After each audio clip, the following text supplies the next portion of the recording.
ನಾನು ನೆಲಮಂಗಲ ತಾಲೂಕು ಆಸ್ಪತ್ರೆಗೆ ಬಂದಿದ್ದೀನಿ. ಭಾಳ ಖುಷಿಯಾಯಿತು. ಪೇಷಂಟ್ಸ್ ಹತ್ರ ಎಲ್ಲ ಮಾತಾಡಿದೆ. ಯಾರು ಒ ಪಿ ಡಿಗೆ ಬಂದಿರುವಂಥ ಪೇಷಂಟ್ಸ್ ಹತ್ರ ಮಾತಾಡಿದೆ, ಮತ್ತು ಬಾಣಂತಿಯರ ಜೊತೆ ಮಾತಾಡಿದೆ, ತಾಯಂದಿರ ಜೊತೆ ಮಾತಾಡಿದೆ, ಮಕ್ಕಳ ಜೊತೆ ಮಾತಾಡಿದೆ, ಮುದುಕರ ಜೊತೆ ಮಾತಾಡಿದೆ. ಎಲ್ಲರೂ ಈ ಆಸ್ಪತ್ರೆಯ ಬಗ್ಗೆ ಡಾಕ್ಟರ್ಸು ಮತ್ತು ಸಿಸ್ಟರ್ಸು, ಗ್ರೂಪ್ ಡಿ ಅವರನ್ನು ನೋಡ್ಕೊಳ್ಳೋ ರೀತಿನ ಭಾಳ ಒಳ್ಳೆಯ ರೀತಿಯಲ್ಲಿ ಹೇಳಿದ್ದು ನಂಗೆ ತುಂಬ ಖುಷಿ ತಂದಿದೆ.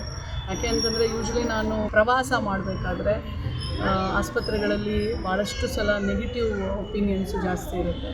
ಮತ್ತು ಕೆಲವೊಂದು ತಾಲೂಕು ಆಸ್ಪತ್ರೆಗಳಲ್ಲಿ ಊಟನೇ ಕೊಡುವುದಿಲ್ಲ.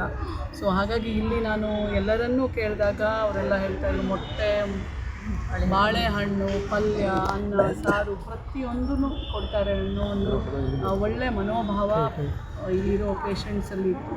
ಅದು ಭಾಳ ನಾನು ಇಲ್ಲಿರೋ ವೈದ್ಯರಿಗೆ ಅಭಿನಂದನೆಗಳನ್ನು ತಿಳಿಸ್ತೀನಿ. ಯಾಕೆಂದರೆ ಎಲ್ಲ ಕಡೆ ಅಷ್ಟು ಸುಲಭವಾಗಿ ಅಂಥ ಒಂದು ಪಾಸಿಟಿವ್ ರೆಸ್ಪಾನ್ಸ್ ಬರೋದಿಲ್ಲ.